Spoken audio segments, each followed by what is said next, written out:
반갑습니다. AWS 코리아에서 솔루션 아키텍트로 일을 하고 있는 양승도라고 합니다. 1시간 전에 혹시 제 얼굴 보신 분 계십니까? 이 자리에? 예, 저 옆방에서 1시간 전에 보안과 관련해서 한 30분 동안 말씀을 좀 드렸고요.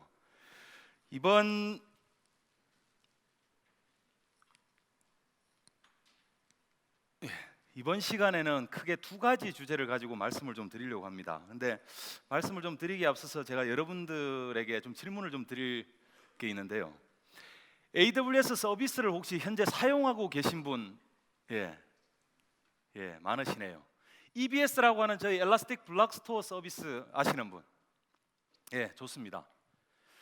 그래서 사실은 저 두 가지 주제가 약간은 여러분들이 생각하기에 좀 생뚱맞은 주제 두 개를 엮어 놓은 게 아닌가라고 생각할지 모르는데, 사실은 EBS라고 하는 저희 엘라스틱 블록 스토어라고 하는 서비스를 어떻게 효율적으로 사용할 것인가에 대한 말씀을 제가 좀 드릴 거고요. 그리고 마지막으로는 EBS뿐만 아니라 AWS 서비스를 사용하는 전반에 대한 이 비용을 효율화하고 최적화할 수 있는 방법들이 뭐가 있는지, 그 뒤에 비용 효율화에 대해서는 7가지 팁에 대해서 제가 여러분들하고 간단하게 공유하기 위해서 두 가지 주제로 좀 정했고요. 사실은 말씀드리려고 하는 내용들이 너무 많다 보니까 제가 말씀을 여러분들께 좀 빠른 속도로 전달해 드릴 수도 있습니다. 이 점 양해 바라고요. EBS는 엘라스틱 블록 스토어라고 하는 이 줄임말입니다. AWS가 제공하는 스토리지 서비스가 사실 여러 가지 종류들이 있죠. 여러분들 굉장히 잘 아시는 심플 스토리지 서비스라고 하는 S3 오브젝트 스토리지가 있고요. EBS라고 하는 블록 스토리지가 있고, 그리고 최근에 샌프란시스코 서밋에서 어나운스를 한 엘라스틱 파일 시스템이라고 클라우드에서 NAS와 같은 서비스를 받을 수 있는 EFS라는 서비스, 이런 여러 가지 서비스들이 있습니다. 그래서 S3라는 오브젝트 스토리지를 여러분들이 이제 쭉 보시다 보면 EBS를 이제 보실 건데, EBS 이름 여러분들이 흔히들 하드 디스크를 많이 생각을 하시죠. 왜냐하면 OS에 탑재된 내지는 어태치된 블록 디바이스, 여러분들이 원하는 500GB 내지는 1TB의 블록 디바이스를 붙여서 여러분들이 실제로 파일 시스템을 만들어서 사용하는 서비스가 엘라스틱 블록 스토어입니다. 그래서 하드 디스크를 굉장히 많이 생각을 하시는데, 사실은 저희 EBS는 하드 디스크는 아니라는 거죠. 절대로 하드 디스크 아닙니다. 그러면 하드 디스크가 아니고 EBS는 뭐냐? EBS는 네트워크 블록 스토리지고요. 서비스로 제공되는 네트워크 블록 스토리지입니다. 그래서 여러분들이 사용하는 EC2 인스턴스의 네트워크로 원격에 있는 500GB 내지는 1TB, 최근에는 16TB까지의 단일 볼륨 사이즈가 늘어났기 때문에 한 볼륨이 16TB까지 볼륨을 만드시고 그걸 EC2에 어태치를 하시면 네트워크로 그 EBS 볼륨을 사실은 액세스를 하시는 건데요. 여러분들이 이제 흔히들 그 전통적인 방식의 스토리지를 쓰시다 보면 스토리지 안정성들을 굉장히 많이 고려하시죠. 그래서 이 EBS는 가용성이라는 부분들을 굉장히 강조하기 위해서 구가 5개, 99.999%의 가용성을 제공하기 위해서 사실은 플랫폼이 디자인되어 있습니다. 그리고 사실은 EC2 인스턴스에 같은 어베일러빌리티 존에 어태치했다가 디태치했다가 이렇게 사용할 수 있는 굉장히 좋은 서비스라고 말씀드릴 수 있는데, 다시 한번 말씀드리지만 이건 고정되어 있는 형태의 하드디스크 한 개를 여러분들한테 드리고 이런 서비스가 아니고, 저희가 가지고 있는 굉장히 큰 EBS 플랫폼 내에서 볼륨을 생성해서 여러분들에게 드리는 서비스입니다. 그리고 EC2하고는 완벽하게 독립적이죠. 만약에 여러분들이 EC2 인스턴스를 만들고 데이터베이스를 위해서 1TB 볼륨을 어태치를 사용하다가 EC2 인스턴스가 뭔가 좀 이상해요. 그래서 새로운 EC2 인스턴스를 쓰고 싶습니다. 그래서 EC2 인스턴스를 갖다 버립니다. 휴지통에 terminate이라는 명령으로 갖다 버립니다. 그러면 그 예전에 운영하던 이 1TB EBS에 저장된 데이터는 어떻게 될 거냐? 그건 그대로 유지가 되는 거죠. 그래서 EC2 인스턴스만 제대로 띄우고 이 EBS를 다시 어태치해주면 과거에 여러분들이 저장해 놓은 데이터를 그대로 EC2 인스턴스에서 사용하실 수 있는 게 EBS입니다. 다시 한번 말씀드리지만 5 nines availability, 가용성을 9가 5개 되게 99.999% 제공하도록 만들어져 있습니다. 그리고 저희가 가지고 있는 EBS 플랫폼 전체 통계를 내봤더니 하루에 약 100만 개 정도의 볼륨들이 현재 만들어지고 있다고 합니다. 계속. 근데 이 볼륨의 사이즈는 천차만별이겠죠. 여러분들이 10GB가 필요하면 10GB를 만드실 거고 1TB가 필요하면 1TB를 만드실 거기 때문에. 그리고 피크치에는 약 33억 IO를 EBS 플랫폼이라고 하는 게 사실은 지원을 하고 있다고 합니다. 근데 99.999%의 가용성을 지원하기 위해서 디자인되었다고 하는데 과연 그렇게 현재 되고 있는지, 이게 작년 저희가 이건 작년이 아니라 올해 샌프란시스코 서밋에서 사실은 발표된 자료의 일부입니다. 저희가 2013년도 12월 1일부터 2015년 2월 1일까지 EBS라고 하는 엘라스틱 블록 스토어 서비스의 가용성을 계속 트래킹을 하고 있는데, 저희가 디자인한 목표는 99.999%죠. 그 디자인에 훨씬 상회하게 현재 잘 운영이 되고 있다고 합니다. 그래서 혹시라도 사실은 EBS를 사용하는데 EBS 볼륨은 절대 깨지지 않습니다라는 말씀을 저희는 못 드립니다. 왜냐하면 어떤 환경이든지 페일이라는 것은 발생할 수가 있기 때문에, 대신 저 페일을 감내하기 위해서 EBS 같은 경우는 기본적으로 미러링을 하고 있습니다. 그래서 미러링된 결과를 다시 여러분들께 제공을 해드리고 있기 때문에 저런 가용성을 보장할 수 있는 것이라는 생각이 들고요. 그리고 최근에 이게 제가 알기에는 3월 19일이었던 것 같은데요. 3월 19일 이전에는 여러분들이 엘라스틱 블록 스토어라는 EBS 서비스를 받기 위해서 볼륨 하나를 만들면 가장 큰 게 1TB였어요. 그래서 우리는 4TB 필요한데 이러면 1TB짜리 볼륨을 4개를 만들어서 EC2 인스턴스에 어태치를 해서 레이드나 내지는 로지컬 볼륨 매니저로 볼륨 하나를 크게 만들어서 쓰셨던 게 사실은 3월 19일 이전의 이야기인데, 3월 19일 날 저희가 라지 볼륨이라는 걸 발표를 했습니다. 그래서 볼륨 하나를 만드실 때 현재는 16TB 크기로 만드실 수가 있고요. 그리고 성능 또한 굉장히 개선이 됐죠. 3월 19일 이전에는 1TB의 EBS 볼륨이 여러분들께 제공하는 성능이 저희가 16KB 단일 I/O 기준으로 이제 16KB를 가지고 측정을 하는데 4000 IOPS까지 저희가 지원했거든요. 볼륨 하나당. 근데 현재는 16TB까지의 커패시티도 확장이 됐고, 그리고 뭐 뒤에서 제가 이제 안내를 해드리겠지만 저희 EBS에서 제공하는 볼륨 타입에 따라서 제너럴 퍼포스 SSD는 10,000 IOPS, 그리고 프로비전드 IOPS인 PIOPS 볼륨 같은 경우는 20,000 IOPS를 단일 볼륨으로 지원을 합니다. 그래서 각각이 사실은 10,000 IOPS, 20,000 IOPS가 throughput으로 계산해 보면 160MB/s 내지는 320MB/s의 throughput을 지원할 수 있는 서비스가 EBS 볼륨이라고 여러분들이 생각을 하시면 되는 거고요. 근데 스토리지 내지는 블록 스토리지를 이야기할 때 사실은 이런 몇 가지 정의들 내지는 개념들을 가지고 이야기를 합니다, 주로. 그래서 저도 오늘 이 5가지를 가지고 여러분들에게 말씀을 드릴 건데요. 첫 번째는 IOPS, 초당 몇 번의 리드, 라이트, IO를 수행할 수 있는지를 보통 IOPS라고 이야기를 하고요. 이 스토리지 성능들을 측정하는 데 굉장히 많이 쓰는 용어죠. 그리고 또 하나는 throughput입니다. 초당 몇 개의 IO를 하느냐보다는 초당 얼마만큼의 많은 데이터를 리딩하고 라이팅할 수 있느냐. 이거는 횟수가 아니라 데이터의 양을 가지고 측정하는 것들을 흔히들 throughput이라고 이야기합니다. 그리고 또 하나 굉장히 중요한 게 레이턴시죠. IO, 리드, 라이트, IO가 리퀘스트 됐을 때부터 IO가 완벽하게 끝나서 다시 값을 돌려주기까지의 그 걸리는 시간, 이런 것들을 흔히들 레이턴시, 스토리지 관점에서 레이턴시라고 합니다. 그리고 레이턴시도 사실은 짧으면 짧을수록 스토리지의 성능이 굉장히 좋은 거기 때문에 저런 것들도 블록 스토리지를 이야기할 때 굉장히 많이 사용하는 단어고요. 또 하나는 커패시티, 볼륨의 사이즈, 얼마만큼의 데이터를 담을 수 있는지 커패시티라는 이야기를 하고, 마지막으로 블록 사이즈 이야기를 많이 합니다. 그래서 특히 EBS라고 하는 블록 스토리지를 가지고 실제로 사용하면 여러분들이 애플리케이션에서 데이터를 핸들링을 하실 거예요. 그래서 이 애플리케이션에서 사용하는 단일 IO의 사이즈, 이게 사실은 블록 사이즈인데 이 사이즈에 의해서 성능이라는 이런 부분들도 다른 방법으로 측정이 됩니다. 그래서 오늘 이 5가지를 가지고 제가 말씀을 좀 드리려고 하고 있습니다. EBS 서비스를 통해서 제공되는 볼륨의 타입은 크게 3가지입니다. 이게 1년 전까지만 해도 볼륨의 타입이 2가지였거든요. 그래서 여기 계신 분들 중에 예전에 스탠다드하고 PIOPS 볼륨 2개 있었다라고 기억하시는 분들도 있을 겁니다. 근데 저희가 1년 전 정도에 새로운 볼륨 타입을 하나 발표를 했는데 그게 맨 상단에 있는 General Purpose SSD라는 거고요. 과거에 Provisioned IOPS 볼륨이 있고 예전에 스탠다드 볼륨을 저희가 이름을 좀 바꿔서 매그네틱이라고 이렇게 그 볼륨 타입을 좀 바꿨습니다. 그래서 현재는 총 3개고요. 이름 그대로 위에 있는 저 2가지 타입은 백엔드로 저희가 SSD 하드디스크를 가지고 다 만들어져 있고요. 마그네틱 디스크는 여러분들이 아시는 일반적인 하드드라이브 가지고 서비스를 하고 있습니다.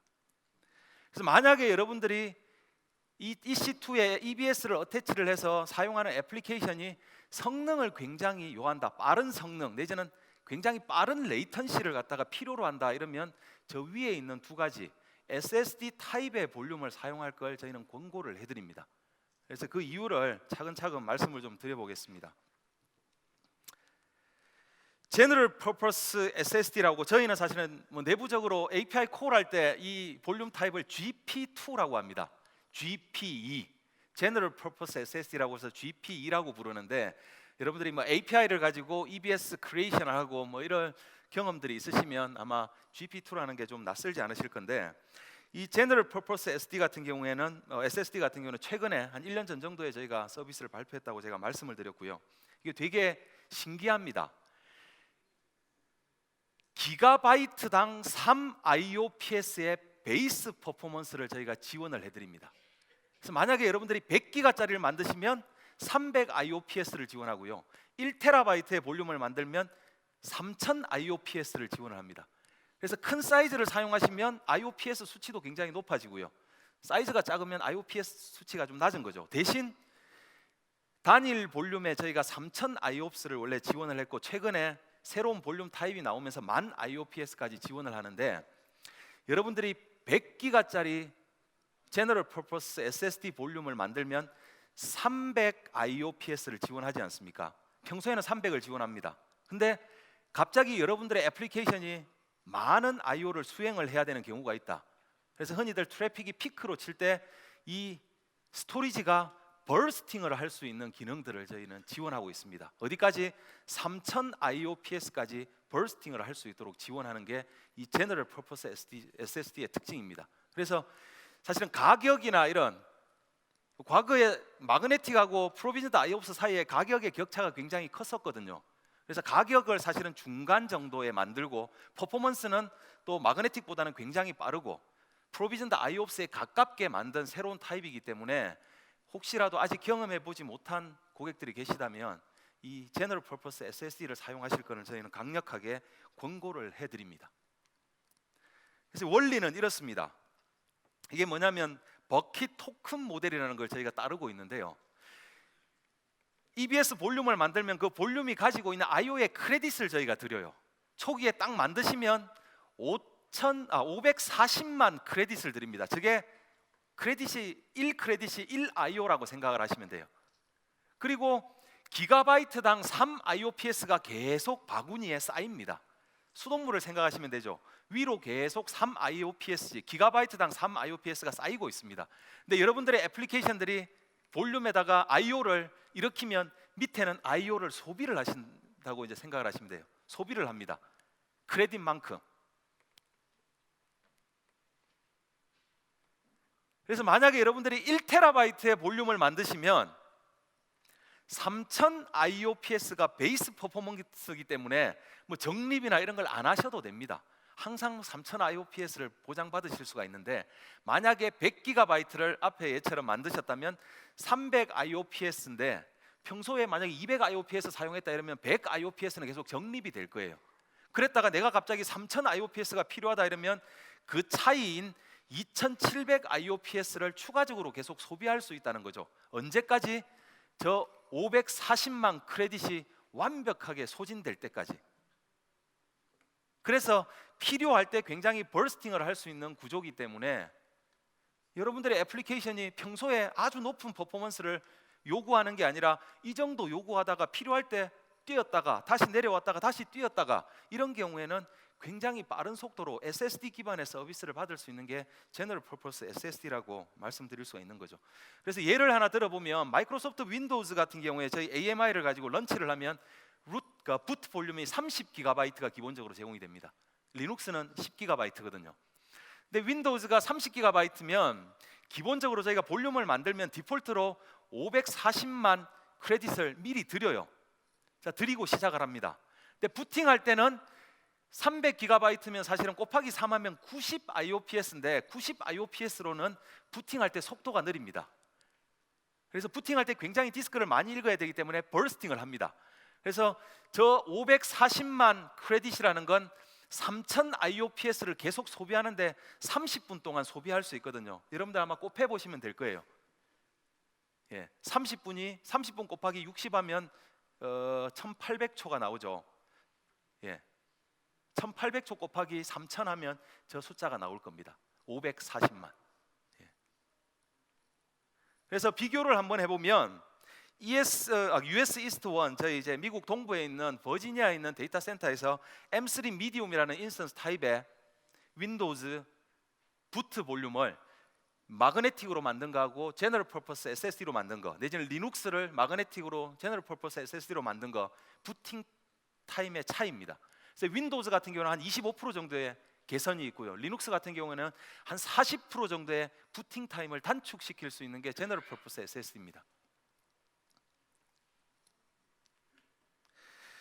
그래서 사실은 여러분들이 인스턴스를 EC2 인스턴스를 런치할 때 부트 볼륨, 부트 디바이스에 대한 이 볼륨 EBS 볼륨 타입을 선택을 하시는데 현재 저희 디폴트 값이 제너럴 퍼포스 SSD로 되어 있는데 혹시라도 여러분들이 마그네틱으로 변경을 비용 때문에 변경을 하시겠다 뭐 이런 생각이 있으신 분들 또한 저는 이 제너럴 퍼포스 SSD를 부트 볼륨으로 사용하실 걸 권고드립니다. 클라우드의 가장 큰 장점이 뭐냐면 굉장히 빠른 애질리티, 민첩성이거든요.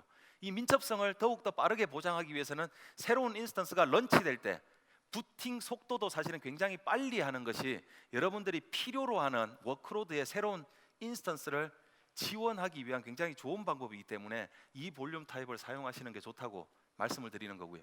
근데 굉장히 또 흥미로운 제가 예를 하나 들어드릴게요. 데이터베이스를 사용하는 이제 볼륨을 만듭니다. 그래서 이건 뭐 4000 IOPS가 맥스일 때 이제 얘인데요. 1TB의 PIOPS 볼륨을 만들고 4000 IOPS를 설정을 따가고 한 달 동안 쓰면 그 볼륨 하나의 비용이 한 달에 526불 정도 나옵니다. 우리나라 돈으로 한 55만 원 정도 나오겠죠. 근데 여러분들이 제너럴 퍼포스 SSD로 1TB를 만들면 성능은 3000 IOPS를 제공하지만 비용이 102불로 줄어듭니다. 비용이 한 80% 줄었죠.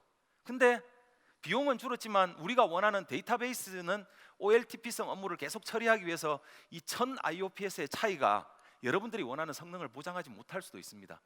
자, 그때 아이디어를 하나 내서 500GB 볼륨을 2개를 만들었어요. 비용은 똑같습니다. 비용은 102불로 똑같은데 기본적인 평소의 베이스라인 퍼포먼스는 500GB 곱하기 3 하면 1500 IOPS죠. 근데 볼륨이 2개를 스트라이블에 사용하기 때문에 3000 IOPS를 제공받다가 여러분들의 데이터베이스가 갑자기 리퀘스트가 많아졌을 때 버스팅을 하게 되면 6000 IOPS를 제공받으실 수가 있는 거죠. 되게 바쁠 때. 그래서 비용은 사실 한 80% 정도를 세이브를 하면서 거꾸로 버스팅을 하게 되는 그 시간 동안은 성능을 50%를 개선할 수 있는 굉장히 좋은 EBS에 대한 디자인도 하실 수 있는 게 이 제너럴 퍼포스 SSD를 사용했을 때 여러분들이 선택하실 수 있는 옵션입니다. 네, 두 번째로 제가 이제 뭐 제너럴 퍼포스 SSD를 말씀드렸지만 굉장히 오래 전부터 제공해 드리고 있었던 SSD 타입의 프로비전드 IOPS 볼륨, 일정한 늘 원하는 굉장히 높은 수준의 성능을 요하는 업무에 굉장히 적합한 볼륨 타입이라고 말씀드릴 수 있습니다. 그래서 단일 볼륨이 320MB/s의 throughput을 지원할 수 있는 굉장히 빠른 볼륨 타입이라고 말씀드릴 수 있고요. 최근에 16TB의 볼륨당 2만 IOPS를 지원할 수 있게 확장되었습니다. 그리고 마지막으로 마그네틱 볼륨인데요. 이 마그네틱 볼륨이 다른 SSD 타입에 비해서 많이 느리기 때문에 쓰지 못하겠다라고 생각하실지 모르는데 그렇지 않습니다. 굉장히 많은 예를 들자면 웹 서버에 탑재된 웹 애플리케이션의 컨텐츠들 담는 그들 굳이 SSD에 담지 않아도 됩니다. 그때는 마그네틱에 담으면 되는 거죠. 그래서 마그네틱 같은 경우에 한 평균 한 100 IOPS 정도의 이런 일정한 성능들을 사실은 보장해 드릴 수 있고 throughput 같은 경우는 수십 메가바이트/s의 throughput을 지원을 합니다. 그래서 SSD 타입의 제너럴 퍼포스 SSD와 PIOPS 볼륨 같은 경우에는 저희가 제공하는 레이턴시가 싱글 디짓 밀리세컨드의 레이턴시를 보장을 하거든요. 그건 뭐냐면 아무리 느려도 9밀리세컨드 이하 넘어가지 않는다는 겁니다. 레이턴시가. 저희 EBS 볼륨으로 IO가 들어오고 나서 IO가 완료됐다라고 여러분들의 애플리케이션에 어떤 리턴 값을 드리기까지 9밀리세컨드가 넘어가지 않는데, 이 마그네틱 같은 경우에는 리드는 평소에 20에서 한 40밀리세컨드 정도가 레이턴시고요. 라이트 같은 경우는 2에서 한 10밀리세컨드가 레이턴시라고 하는데, 근데 사실은 좀 의아해하실 수도 있습니다. 왜 라이트가 리드보다 왜 빠르지? 저희 EBS가 만들어진 내부적인 메커니즘을 보면 리드보다 라이트를 빠르게 할 수 있게 사실은 만든 게 저희 EBS 볼륨의 특징이거든요.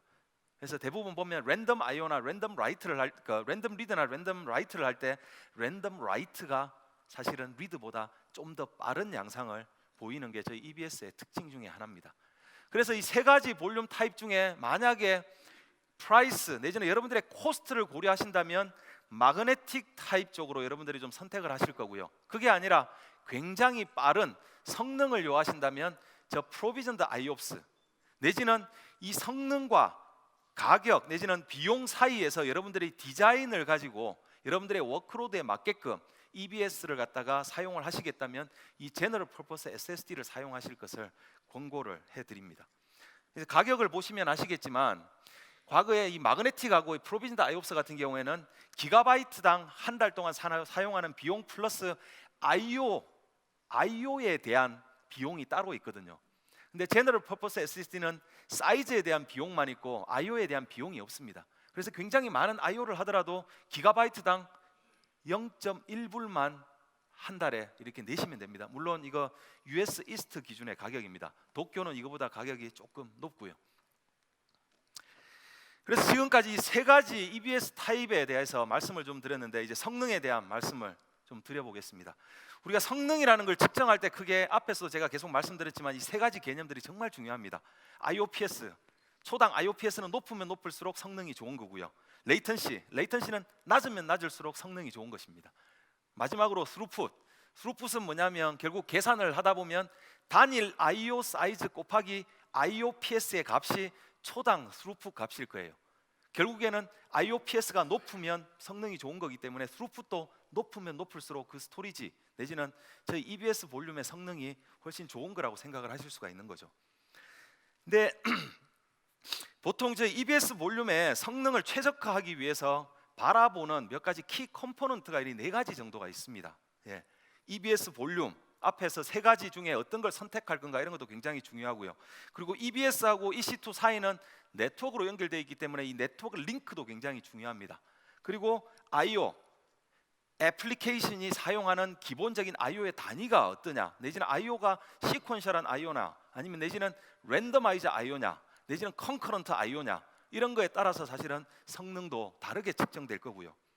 그리고 마지막으로는 EC2 인스턴스의 타입을 여러분들이 잘 선택하시는 것들이 굉장히 중요합니다. 그래서 이런 네 가지를 전체적으로 종합해서 튜닝을 하기 위해서는 총 6가지 정도를 여러분들이 좀 바라보셔야 됩니다. 그래서 이 6가지를 하나씩 제가 말씀을 좀 드려보겠습니다. EC2 인스턴스 같은 경우에 다 아시다시피 저희 컴퓨트 옵티마이즈드 인스턴스, 메모리 옵티마이즈드 인스턴스 내지는 제너럴 퍼포스 인스턴스 또는 스토리지 옵티마이즈드 인스턴스 내지는 GPU를 지원하는 인스턴스, 여러 종류의 인스턴스들이 있습니다. 근데 인스턴스를 선택할 때 여러분들이 항상 CPU하고 메모리는 굉장히 잘 보시는데 각각의 인스턴스 타입마다 제공하는 네트워크 밴드위스가 조금씩 틀리거든요. 조금씩 다른데 그 네트워크 밴드위스에 대한 고려는 잘 안 하시더라고요. 그래서 저는 여러분들이 이제부터는 EC2 인스턴스를 선택을 할 때 만약에 EBS에 대한 성능, IO에 대한 고민을 하신다면 그 EC2 인스턴스가 가지고 있는 네트워크의 밴드위스도 항상 고민을 하시라라고 말씀을 해드립니다. 자, 그런 관점에서 하나 말씀드릴 수 있는 게 EBS 옵티마이즈드 인스턴스 타입이라는 걸 저희가 지원을 합니다. 이건 뭐냐면 각각의 인스턴스에 옵셔널하게 제공되는 건데 M3 2X 라지는 EBS 옵티마이즈드 인스턴스를 지원을 합니다. 여러분들이 이제 선택을 하실 수가 있는 거고요. 근데 M3 라지나 M3 미디움 같은 인스턴스 타입은 EBS 옵티마이즈드를 지원하지 않습니다. 저희가 사용하는 EC2 인스턴스를 딱 하나 띄우고 나서 네트워크를 사용하게 되면 애플리케이션을 만약에 운영을 한다 이러면 스토리지에 대한 EBS 볼륨에 대한 네트워크가 위에 클라이언트로부터 내려오는 네트워크를 하나의 네트워크 채널을 저희가 사용을 해요. 근데 EBS 옵티마이즈드 인스턴스를 사용하게 되면 EBS 블록 스토리지로 보내는 I/O를 위해서 사용하는 전용 네트워크 채널을 저희가 제공을 합니다. 그래서 적게는 500메가바이트 per sec, 500메가빗 per sec, 그리고 빠르기는 4기가 bps까지의 전용 채널을 저희가 제공을 해드리거든요. 그게 EBS 옵티마이즈드 인스턴스입니다. 그래서 최근에 발표한 C4 8X 라지하고 D2 8X 라지 같은 경우에는 4기가 bps의 스토리지 네트워크 채널을 전용 채널을 이제 지원을 해드리는 거죠. 그래서 이 4기가 bps라는 네트워크 채널을 사용하게 되면 16K 단위의 I/O 같은 경우에는 초당 32,000 I/O를 하실 수가 있고 스루풋 관점에서는 500메가바이트 per sec의 스루풋을 여러분들이 가져가실 수가 있습니다. 자, 그거 이외에 C3 8X 라지나 R3 8X 라지 내지는 I2 8X 라지 같은 경우에는 네트워크를 저희가 10기가 bps를 지원을 하거든요. 그래서 이 10기가 bps 같은 경우에는 4기가 bps의 스토리지 전용 채널보다 훨씬 더 빠른 네트워크 내지는 빠른 스토리지 액세스를 사용하실 수가 있습니다. 그래서 스루풋 같은 경우에도 생각해 보면 320메가바이트 per sec까지 사실 사용하실 수 있는 이런 것들이라고 보실 수 있는 거죠. 그래서 EBS에 대한 퍼포먼스를 생각하신다면 인스턴스 타입을 선택하실 때 EBS 옵티마이즈드 인스턴스라는 걸 여러분들이 옵셔널하게 선택하고 사용을 하셔야 됩니다. 옵셔널하게 제공되는 거기 때문에 선택하시면 약간의 비용이 추가됩니다. 비용이 다른 옵티마이즈드 인스턴스가 아닌가 하고 동일하게 제공되는 건 아니고요. 조금의 비용이 추가되기 때문에 선택을 해 보시라고 말씀을 드리는 거고, 세 번째로가 애플리케이션의 워크로드입니다. 그래서 단일 I/O의 사이즈, 블록 사이즈가 4K냐 내지는 어떤 애플리케이션들 내지는 여러분들 64메가바이트의 블록 사이즈를 가지는 게 하둡, HDFS 같은 경우에는 컨피규러블한데 64메가바이트의 이 블록 사이즈를 설정할 수가 있습니다. 그리고 I/O의 타입이 리드가 맞냐, 라이트가 맞냐 이런 거에 따라서 여러분들이 좀 다르게 디자인하실 수도 있고요. 시퀀셜한 I/O냐, 랜더마이즈 I/O냐, 그리고 I/O의 컨커런시, 동시에 수행되는 I/O의 개수가 몇 개냐. 사실 이제 이런 것들을 가지고 EBS 볼륨에 대한 성능 내지는 최적화를 여러분들이 선택을 하셔야 되는데, 앞에서 말씀드렸지만 SSD 타입 두 가지, 제너럴 퍼포스 SSD와 PIOPS 볼륨, 이게 사실은 리드, 라이트에 상관없이 동일한 퍼포먼스를 지원하는 타입이기 때문에 여러분들이 저런 워크로드를 원하면 이 SSD 타입의 볼륨을 선택하시는 게 좋고요. 그리고 특히 SSD 타입의 볼륨을 선택하시면 단일 I/O의 사이즈, 블록 사이즈를 16KB가 아니라 256KB까지 저희가 카운팅을 해드려요. 그래서 옛날에는 저희가 16kg가 넘어가서 만약에 32KB I/O를 하면 두 개의 I/O로 카운팅을 했었거든요. IOPS에서.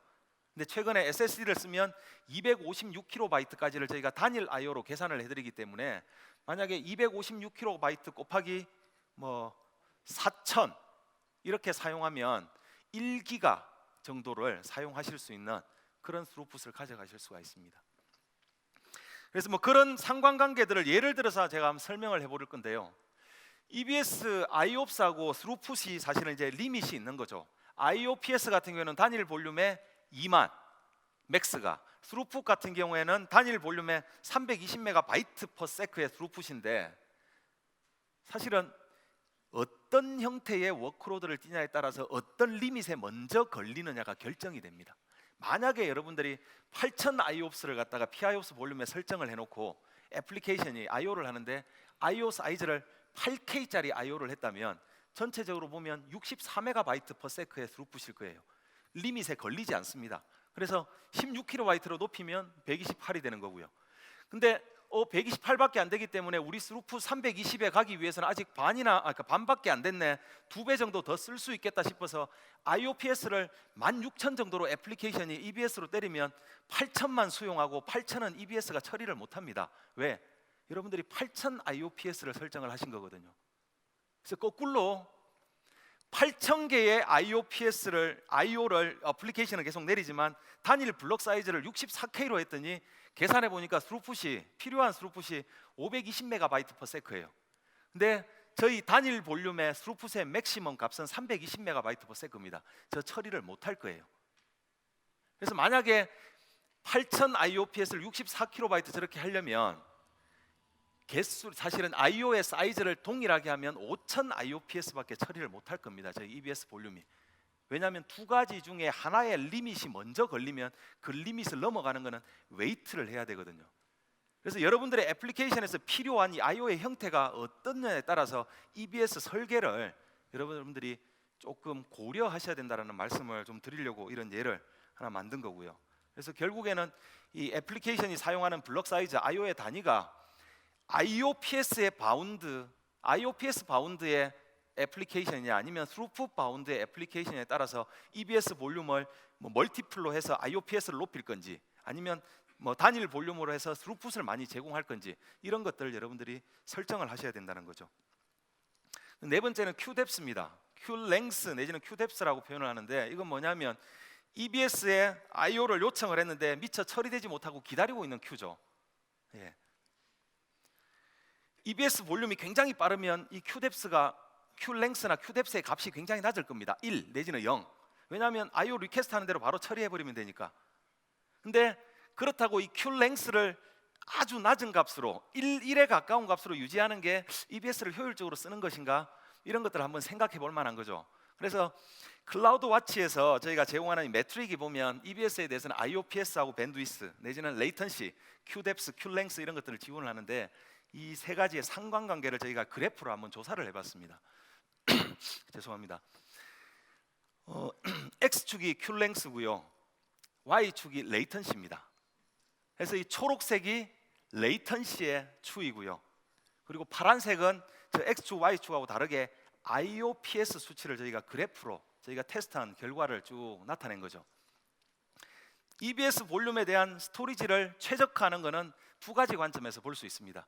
굉장히 낮은 레이턴시에 굉장히 높은 IOPS를 지원을 하는 게 EBS의 성능을 극대화하는 거죠. 그래서 이 그래프에서 보면 그 두 마리 토끼를 다 잡을 수 있는 구간이 QDEPS가 4에서 8 이 구간에 있으면 레이턴시는 2ms 정도로 유지하면서 IOPS는 4100에 가까운 IOPS를 사용하실 수가 있는 거죠.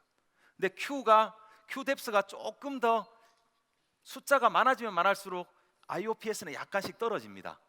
거꾸로 QDEPS를 1에 가깝게 사용을 하면 IOPS를 여러분들이 4000으로 설정을 해놨다 하더라도 초당 1800 정도의 IO밖에 처리를 못합니다. 그래서 약간은 뭔가 기다려주고 처리되자마자 바로 큐에 있는 게 다시 IO가 리퀘스트되고 이런 것들을 만들어주는 게 굉장히 좋다는 거죠. 그래서 이 말씀은 뭐냐면 클라우드 와치를 통해서 여러분들이 계속 QDEPS나 QLength에 대한 값들을 모니터링 하실 수가 있는데 저 값이 4에서 8 사이 정도로 유지되고 있는지를 여러분들이 끊임없이 확인을 하셔야 된다는 거죠. 그래서 어느 순간 애플리케이션이 느려졌다 이러면 클라우드 와치에 있는 몇 가지 매트릭을 한번 살펴보시라는 겁니다. 그래서 QDEPS의 값이 커지지 않았는가? 커졌으면 IOPS가 사실은 줄어들고 레이턴시가 높아지는 거죠. 그건 뭐냐면 애플리케이션에서 IO를 일으켰는데 IO 웨이트 타임이 늘어날 수 있다는 겁니다. 그래서 그런 부분들을 모니터링을 한번 하시라고 말씀을 드리는 거고요. 앞에 이 그래프가 사실은 랜덤 리드에 대한 그래프인데 사실 랜덤 라이트도 보면 그래프의 양상이 많이 다르지 않습니다. 그렇기 때문에 라이트든 리드든 간에 QDEPS의 값을 4에서 8 사이의 값으로 유지하는 게 좋다. 내지는 저희가 전체적으로 조사해 봤더니 QDEPS나 QLength의 값을 500 IOPS 단위로 1 정도로 사용을 하는 것들이 굉장히 좋더라라는 저런 결과값에 사실은 도달하게 된 겁니다. 그래서 여러분들이 만약에 3000 IOPS를 여러분들이 설정을 해서 사용했다 이러면 한 6 정도로 유지하는 게 EBS 성능을 극대화해서 애플리케이션이 사용하는 방법론이다라고 생각을 하시면 되겠습니다. 다섯 번째는 레이드죠. 2만 IOPS 내지는 320MB/s의 스루풋, 그거보다 더 높은 워크로드를 여러분들이 가지고 있다 애플리케이션이. 그래서 예를 들자면 4만 IOPS 내지는 스루풋은 진짜 500MB/s를 사용을 해야 된다 이러면 볼륨 2개 붙여가지고 스트라이브를 하시면 리니어하게 성능이 올라가도록 사실은 사용하실 수가 있습니다.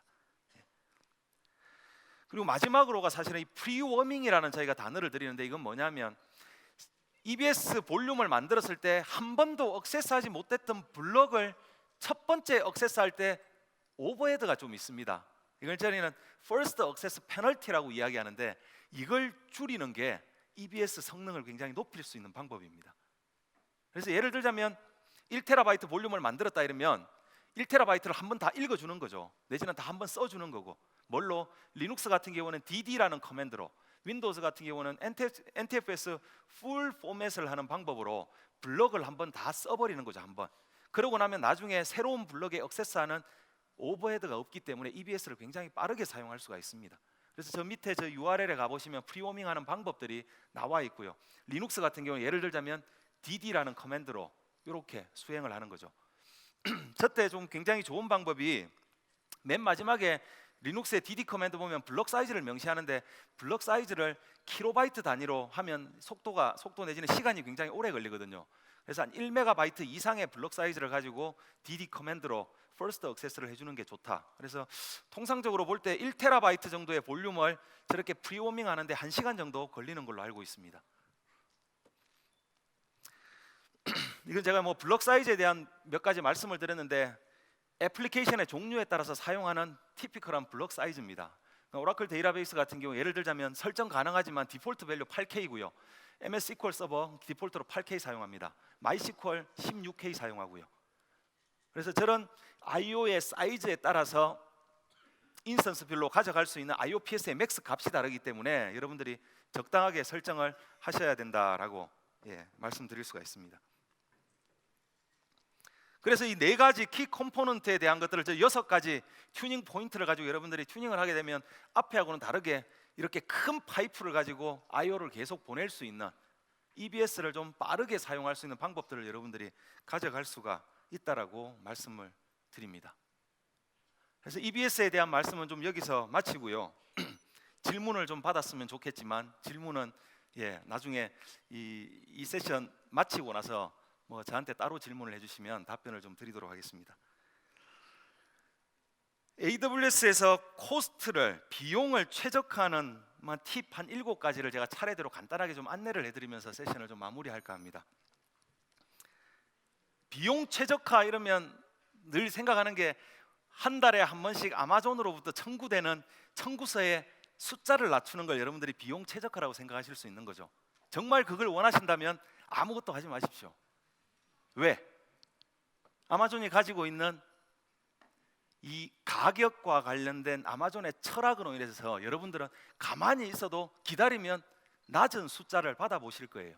저희가 가지고 있는 이 규모의 경제의 선순환 구조들, 저희가 계속 좋은 피처들을 만들고 저희의 많은 파트너들이 에코시스템을 잘 만들고 나면 더욱더 많은 고객들이 저희의 많은 서비스를 사용하게 될 거고요.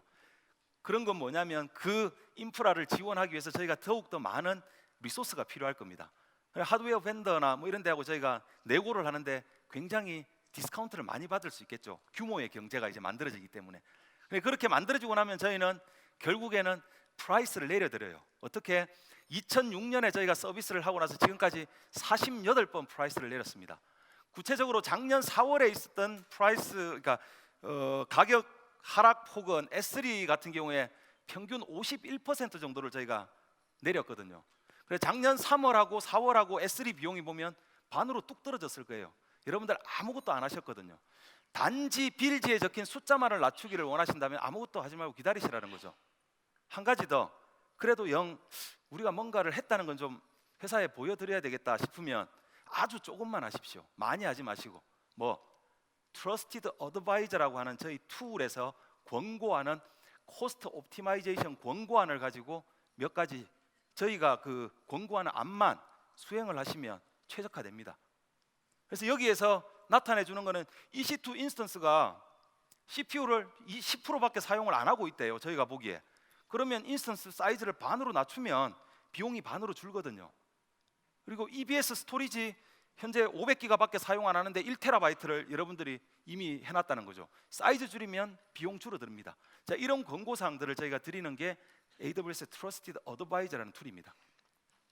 근데 제가 생각하기에는 비용을 최적화하는 게 단순히 비용을 무조건 내리는 게 하고 동일하지 않다는 거죠. 예. 비용을 최적화하면서 여러분들이 원하는 형태의 아키텍처를 사실은 아키텍처를 최적화하는 것들이 가장 중요하다고 저는 좀 생각을 하고 있습니다. 그래서 결국에는 아키텍처의 최적화 내지는 낮은 비용을 위한 이 아키텍처 디자인 이런 것들이 사실은 굉장히 중요하다고 생각을 해서 제가 그 7가지 팁을 말씀드리려고 하는 거죠. 첫 번째, 쓰지 않는 인스턴스 무조건 꺼라. 예, 끄셔야 됩니다. 10수년 전에 공익 광고 중에 그런 거 혹시 기억하시는 분 있습니까? 연배가 좀 높으신 분들만 알 것 같은데 어린 애가 부모한테 와가지고 불 꺼라고 하는 그런 광고 보신 적 있죠 옛날에? 예. 쓰지 않는 전기는 꺼라. 저희 인스턴스도 쓰지 않는 거는 무조건 꺼야 비용이 안 나옵니다. 시간당 과금을 저희가 받는 구조이기 때문에. 두 번째로는 오토 스케일링 사용하시라. 오토 스케일링 사용하고 계시는 분? 예, 별로 없으시죠? 오토 스케일링 꼭 사용하셔야 됩니다.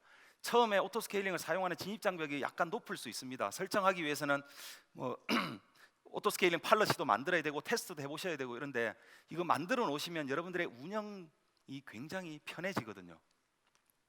세 번째, 저희 리저브드 인스턴스 대신 첫 번째 서비스를 런치하고 리저브드 인스턴스 계약은 안 하시는 게 좋습니다.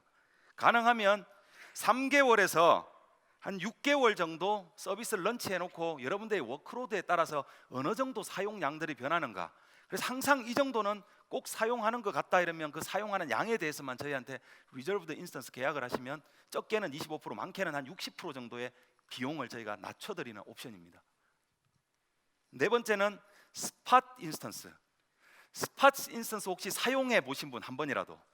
예, 계시네요. 굉장히 비용 효율적으로 사용할 수 있는 게 스팟 인스턴스입니다. 저희가 가지고 있는 굉장히 큰 인프라 중에 현재 온디맨드 프라이스로 사용하고 있는 리소스 이외에 남는 리소스가 있습니다. 이걸 저희는 여러분들 서로 비딩을 해서 사용할 수 있도록 이렇게 드리는 게 스팟이라는 거거든요. 그래서 소위 말해서 경매죠. 나는 이거 쓸 때 0.1불 주고 쓸래. 그러면 여러분들이 가져가시죠. 근데 갑자기 여기 있는 사람이 나 이거 0.13불에 쓸게 하고 하면 한순간에 뺏깁니다. 예. 스팟을 써서 운영할 수 있는 워크로드는 따로 있어요. 굉장히 미션 크리티컬한 업무를 스팟 인스턴스를 통해서 런치하시면 위험하실 겁니다. 저희가 노티를 드리거든요. 인스턴스가 터미네이트 되기 전에 2분 전에 노티를 드려요. 원래 없었습니다. 이게 작년 11월 리인벤트에 발표된 이 프리 노티피케이션인데 예전에 스팟 인스턴스를 사용해 보신 분들은 아무런 노티도 없이 한순간에 뺏겨버립니다. 근데 2분 전에 노티를 준다는 건 뭐냐면 스팟 인스턴스를 사용해 보셨던 분들은 굉장히 큰 진화라고 생각을 합니다. 근데 여러분들 되게 웃으셨죠? 2분 전에 노티 받고 뭘 할 수 있냐? 이건 결국은 어느 정도 시스템의 운영들을 시스템화하고 있는지, 어느 정도 자동화하고 있는지에 따라서 그 2분의 노티피케이션이 엄청난 장점이 될 수도 있고요. 여러분들이 웃으신 것처럼 야 그걸로 어떻게 새로운 인스턴스를 대체할 수 있냐라고 생각하실 수도 있습니다. 그래서 이 오토메이션의 정도 자체가 높아지면 높아질수록 스팟 인스턴스를 사용할 때 굉장히 긍정성이 많거든요. 예를 들자면 이게 저희 특정한 지역의 스팟 인스턴스의 프라이스를 보여주는 거거든요.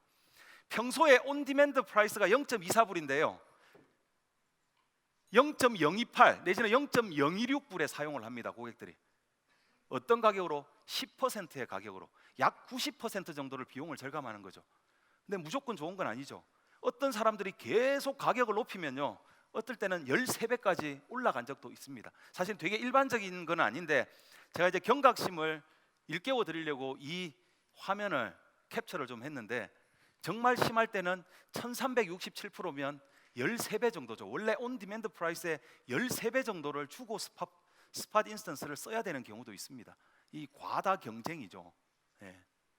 근데 사실은 이런 경우는 사실은 거의 없다고 보시면 되는데 여하튼 스팟 인스턴스는 사용하면 가격적으로는 비용적으로는 굉장히 좋지만 스팟 인스턴스를 사용할 수 있는 워크로드를 여러분들이 잘 생각을 하셔야 돼요. 커다란 분석하는 거, 당장 이 스팟 인스턴스가 터미네이트 되더라도 로우 데이터는 그대로 있고 분석했던 잡을 다른 인스턴스가 대체해서 다시 계속 할 수 있는 이런 경우에는 정말 긍정적으로 사용할 수 있는 거고요. 예. 다섯 번째 비용 효율과 관련된 이야기는 S3 스토리지 저희 굉장히 많이 사용하실 겁니다. 근데 여러분들이 사용하시는 S3 저기 버지니아 같은 경우는 1기가를 사용하는데 0.03불 3센트 하죠. 1기가를 한 달 쓰는데 일본은 3.3센트, 우리나라 돈으로 한 35원 정도 합니다. 굉장히 저렴한 것 같죠. 티끌모아 태산이라고 여러분들 S3에 데이터 굉장히 많이 넣어놓으면 S3 비용도 사실은 많이 올라갑니다. 근데 이 S3가 가지고 있는 스토리지 클래스가 있어요. 저희가 S3는 내구성을 구를 11개를 지원합니다. 100만 년 동안 10만 개의 오브젝트를 계속 저장해 사용하는데 한 개를 잃어버릴까 말까 한 그 확률이 구가 11개 제공하는 내구성인데요. 사실은 그 엄청난 내구성을 다 필요로 하지 않는 것 같아라고 생각하시면 저기 있는 Reduced Redundant Storage, 저희는 RRS라고 표현하는데 저 스토리지 클래스를 여러분들이 선택하시면 비용을 20% 정도 바로 내려드립니다. 대신 내구성은 구를 4개 지원하는 거죠. 잃어버리면 어떡하냐? 저 RRS에 데이터를 넣어놓고 여러분들이 혹시라도 데이터가 유실됐다 이러면 데이터가 유실됐습니다라고 여러분들한테 알려드려요. 그러면 여러분들이 다른 곳에 안전한 곳에 보관해 있는 데이터 원본을 가지고 다시 만드시라고 저희가 그런 노티피케이션도 제공을 하기 때문에 RRS를 통해서 비용을 줄이실 수 있고요. 또 하나는 한번 저장해 놓고 계속 자주 보는 거는 RRS나 아니면 저희 S3의 스탠다드 클래스를 사용하시겠지만 흔히들 이야기하는 아카이빙, 저장은 해야 되되 규제 때문에 저장은 하고 있지만 언제 다시 한번 읽어드릴지 모르겠다, 이런 것들을 보통 이제 아카이빙을 하시지 않습니까? 여러분들 뭐 테이프로 소산 백업하고 이러시는데 그런 종류의 워크로드 같은 경우는 글레이셔라고 하는 저희 서비스를 사용하시면 S3에 비해서 비용을 64% 정도를 그 자리에서 내려드립니다. 대신 조건이 있죠.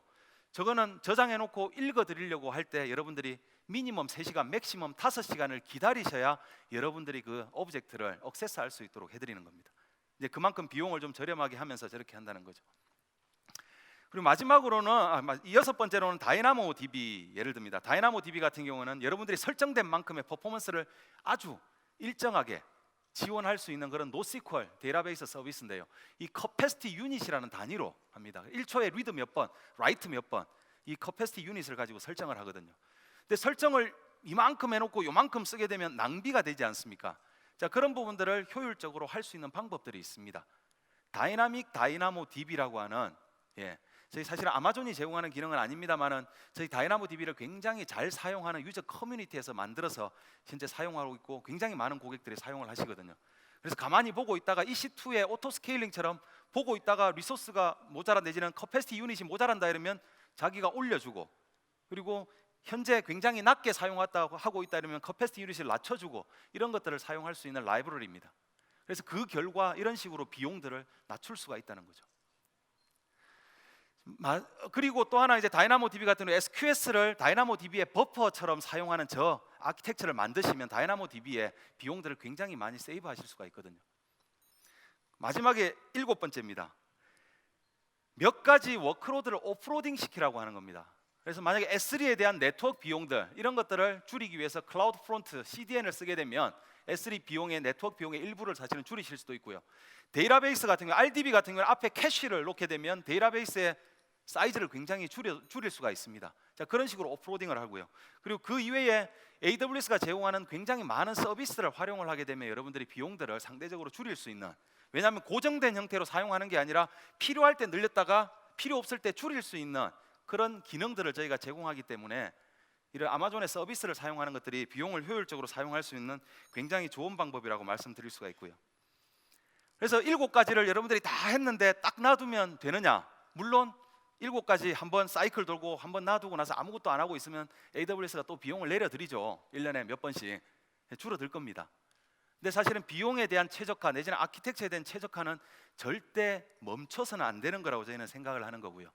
그래서 모니터링을 계속 해야 됩니다. 저희 빌링 콘솔 가지고 모니터링 하시고, 그리고 각각의 서비스 중에 어떤 서비스가 비용을 많이 쓰고 있는지 코스트 익스플로러 가지고 할 수도 있고요. 그리고 여러분들이 평소에 이 정도 비용을 쓰는데 어느 순간 갑자기 과도하게 비용이 발생하는 어떤 정점을 여러분들이 미리 설정을 해놓고 이거 넘어가면 알람을 여러분들이 이제 발생시켜서 노티를 받을 수 있는 이런 기능들이 기본적으로 제공이 됩니다. 클라우드와치에서. 그래서 빌링 얼럿이나 이런 것들도 여러분들이 사용을 해보시라고 권고를 해드립니다. 그래서 총 7가지에 대한 것들 말씀을 드렸고요. 절대로 멈추지 마십시오. 그래서 아키텍처에 대한 최적화 하고 나면 그 최적화된 결과들을 직접 수행을 하시고요. 다시 한번 수행된 결과가 어떤 형태로서 운영이 되는지, 비용은 어떤지 모니터링 하시고, 또다시 아키텍처 최적화하시고 디플로이 하시고 모니터링 하시고, 이런 과정들을 계속 반복하는 것들이 가장 좋은 방법론이 아닌가라고 하는 말씀을 드리면서 발표를 마치도록 하겠습니다. 감사합니다.